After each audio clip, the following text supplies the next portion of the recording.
Somebody Loves You, Mr. Hatch. Story by Eileen Spinelli. Pictures by Paul Yalowitz. Mr. Hatch was tall and thin, and he did not smile. Every morning at 6:30 sharp, he would leave his brick house and walk 8 blocks to the shoelace factory where he worked. At lunchtime, he would sit alone in a corner, eat his cheese and mustard sandwich, and drink a cup of coffee. Sometimes he brought a prune for dessert. After work, he would make 2 stops: at the newsstand to get the paper, and at the grocery store to buy a fresh turkey wing for his supper. After supper, he read the paper, took a shower, and went to bed early. He keeps to himself. That's what everyone said about Mr. Hatch. One Saturday, when Mr. Hatch stepped onto the porch with his dustpan and broom, he got a surprise: a package wrapped in brown paper. He had never spoken to the postman before. "Thank you, Mr. Goober," he said. Mr. Goober smiled. "You're welcome. I always enjoy delivering packages." Mr. Hatch tore off the brown paper. Inside was a white box, which he opened to find another box. This one was heart-shaped, all satiny red with a pink bow on top. It was filled with candy. Something fluttered to the porch floor. It was a little white card. He picked it up. It said, "Somebody loves you." Only then did he remember that this was Valentine's Day. Mr. Hatch wondered and wondered. Now, who would send this to me? He was all alone, he had no friends, and yet someone had sent him a valentine. Who? He put the box on the coffee table and tried to do some dusting. But every time he left the room, he had to keep peeking to see if the box was still there. He dusted and dusted, and the dust cloth seemed to whisper, "Somebody loves you, somebody loves you." At last, he flung the dust cloth away and exclaimed, "Why, I've got a secret admirer!" And then he did something he had never done before. He laughed. He laughed and danced and clapped his hands, and then he took a piece of candy from the box and ate it.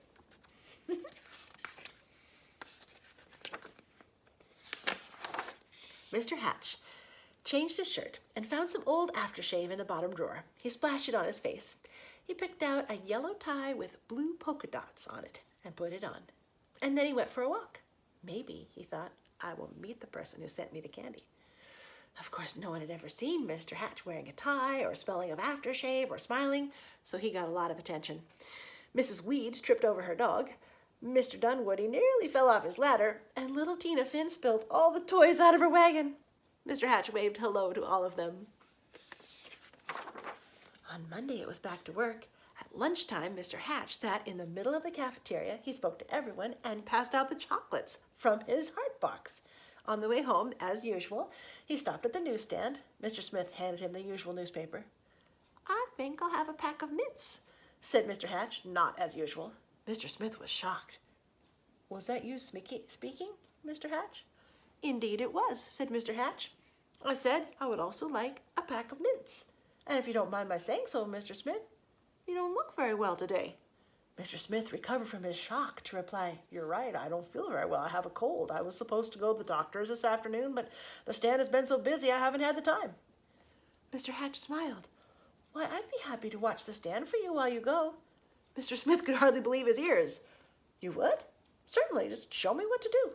And so Mr. Hatch ran the newsstand for an hour.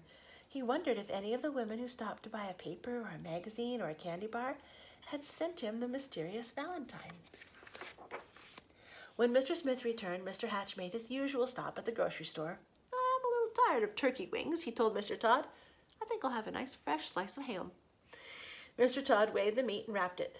"You look worried," said Mr. Hatch. "I am," said Mr. Todd. "My little girl is late. She hasn't come home from school yet, and I can't leave the store to look for her until my wife arrives." "Goodness, why didn't you say so?" said Mr. Hatch. "I'll go and look for her." And so he walked to school and found little Melanie Todd by the swings and brought her home. Thank you, said the grocer. "Any time," said Mr. Hatch. After supper, Mr. Hatch did not bother to read the newspaper. He decided to bake brownies instead. It would be nice to have brownies to share the next day with the people at the shoelace factory. As he baked, the smell of warm chocolate brownies floated through the neighborhood.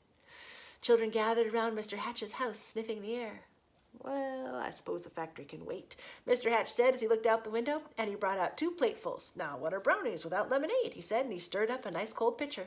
When the parents came to gather their children, they had some brownies, too. It turned out to be a picnic in Mr. Hatch's backyard. He dusted off an old harmonica and played songs he remembered from his boyhood. Everybody danced. And so the days and weeks went by.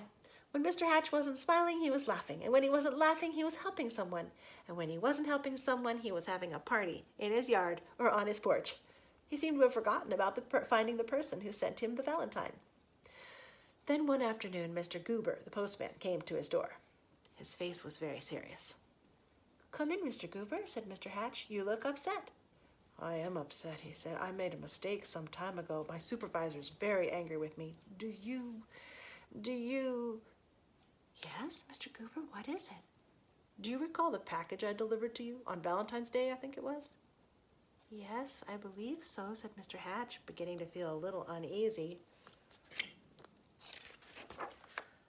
"I don't suppose you still have it?" asked Mr. Goober, sadly.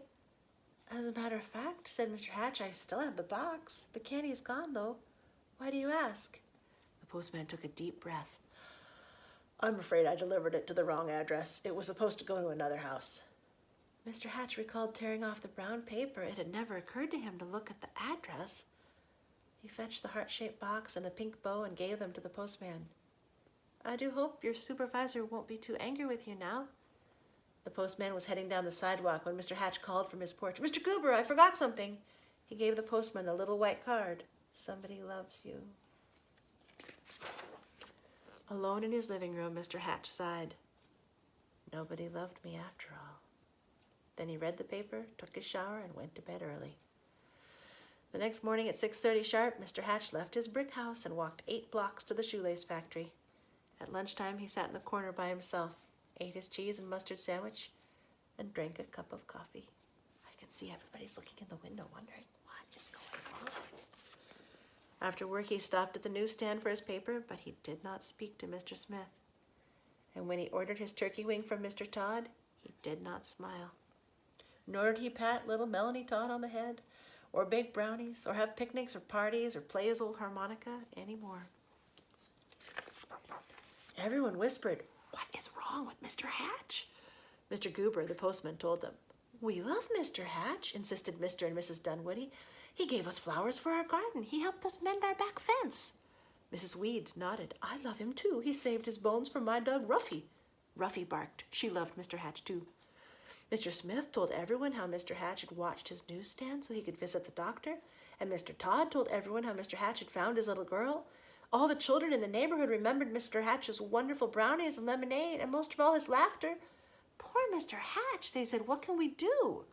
Then Mr. Goober announced, "I have an idea." On Saturday morning, Mr. Hatch woke to a bright and sunny day. He put on his old overalls and went out to the porch with his dustpan and broom. He couldn't believe his eyes. All over the porch were red and white hearts and pink bows. There were boxes of candy on the chairs and yellow streamers flowing from the ceiling, and sticking up out of his mailbox was a shining silver harmonica. The front yard was filled with people, happy, smiling people. They were holding up a huge sign with hand-painted letters. It said, "Everybody loves Mr. Hatch." Mr. Hatch dabbed a tear with his handkerchief. "I do believe," he sniffed, "somebody loves me after all." And then he smiled, and then he laughed, and then he hurried down to be with his friends. And that is Somebody Loves You, Mr. Hatch.